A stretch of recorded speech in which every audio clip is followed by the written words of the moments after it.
அதிகாரிகளோடு முதலமைச்சர் விஜய் அவர்கள் தீவிரமான ஆலோசனையில் ஈடுபட்டாங்க. எதை பற்றின ஆலோசனைனா, மின்வெட்டால் தமிழ்நாட்டில் மக்கள் போராட்டம் அதிகரிச்சிட்டு இருக்குல்ல, இதுக்கான காரண காரியங்கள் எல்லாத்தையுமே கேட்டு தெரிஞ்சிருக்காப்புல. அந்த மின் தேவை இருக்குல்ல, இந்த பவர் டிமாண்டு, இதை எப்படி சமாளிக்கிறது, இதை பற்றியும் ஃபுல்லாக ஆலோசனை பண்ணியிருக்காரு.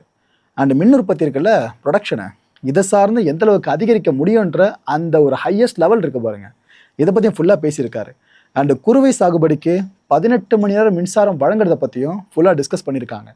சமீப காலத்தில் நடந்த முக்கியமான ஆலோசனை கூட்டங்களில் இது ரொம்ப ரொம்ப முக்கிய மக்களே.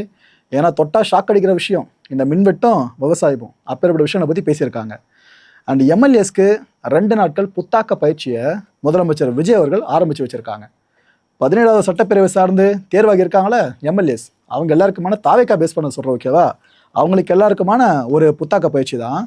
இதில் என்னென்ன தெரியுமா பயிற்றுவிக்கிறாங்க எம்எல்ஏஸ்க்கு? பேரவை விதிகள் இருக்குல்ல, இந்த அசம்பிளி சார்ந்த ரூல்ஸ் அண்ட் ரெகுலேஷன்ஸ், இதை பற்றி ஃபுல்லாக அவங்களுக்கு எக்ஸ்பிளைன் பண்ணி புரிய வைக்கிறாங்க. 1. 2வது, அவையில் எப்படி நடந்துக்கணும், எப்படி நடந்துக்கவே கூடாது, இந்த டூஸ் அண்ட் டோன்ஸை தெளிவாக வரையறுத்து சொல்லி கொடுக்குறாங்க. எதுக்கோ பயிற்சி பட்டறை நடத்தி நீங்கள் பார்த்துருப்பீங்க. எம்எல்ஏஸ்க்கு இது போல் 2 நாட்கள் பயிற்சி பட்டறை நடந்திருக்கு. அதை இனிஷியேட் பண்ணி ஆரம்பிச்சிருக்கிறது யாருங்க?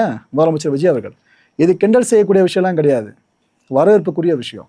ஏன்னா ஃபர்ஸ்ட் டைமாக எம்எல்ஏவாக வந்திருக்காங்க. எல்லா எம்எல்ஏஸும் மினிஸ்டர்ஸும் முறை தான் எம்எல்ஏ ஆகிருப்பாங்க ஒரு காலத்தில், அதை மைண்டில் வச்சுங்க. அதுவும் டிவிக்கு அவ்வளோ பேரும் புதுசாக எம்எல்ஏஸாக வந்திருக்காங்களா, அவங்களுக்கு பயிற்றுவிக்க இந்த ஒரு பட்டறை ஆரம்பிக்கிறாங்களே, மனப்பூர்வமாக வரவேற்கலாம். ஏன்னா நாளை பின்ன அசம்பிளி என்ன நடந்துச்சுன்னா பார்த்தீங்களா, இவங்களாம் சும்மா விசிலடிக்க தான் லாய்க்கு, இவங்க கிட்ட போய் பொறுப்பை கொடுத்து மக்கள் தேர்வு எடுத்து என்ன இதெல்லாம் அப்படின்னு பல வாய்கள் பேச கிளம்பும்.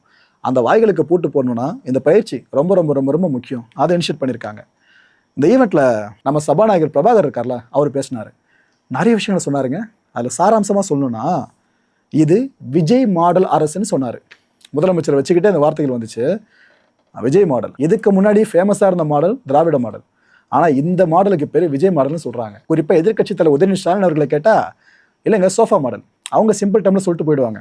ஆனால் சபாநாயகர் தெளிவாக சொல்லிட்டாப்புல, இது விஜய் மாடல் அரசு, பேசாமல் அமைதி புரட்சியை செய்வேன் அப்படின்றத மக்களுக்கு நிரூபித்து காட்டியிருக்காரு முதலமைச்சர் விஜய் அவர்கள்னு அவர் பயங்கரமாக பேசினார். சிஎம் பக்கத்தில் வச்சுக்கிட்டு இந்த விஷயங்களை பேசியிருக்காங்க. ஆனால் இது அவங்களுக்கு கை கொடுத்துருக்குன்னு நினைக்கிறீங்களா மக்களே? பெருசாக ப்ரெஸ்ஸை சந்திக்காமல் எல்லா பிரச்சனைகளுக்கும் விளக்கம் கொடுத்துக்கிட்டு இல்லாமல் நாம் என்ன சர்வீஸ் பண்ணுமோ அதை மட்டும் பண்ணுவோன்னு ஆஃபீஸை பேஸ் பண்ணி ஃபங்க்ஷன் பண்ணிட்டு இருக்காங்களே சிஎம் விஜய் அவர்கள், இது அவங்களுக்கு கை கொடுத்துருக்குன்னு நினைக்கிறீங்களா? அந்த சைலன்ஸ்க்கு வேல்யூ இருக்குன்னு நினைக்கிறீங்களா?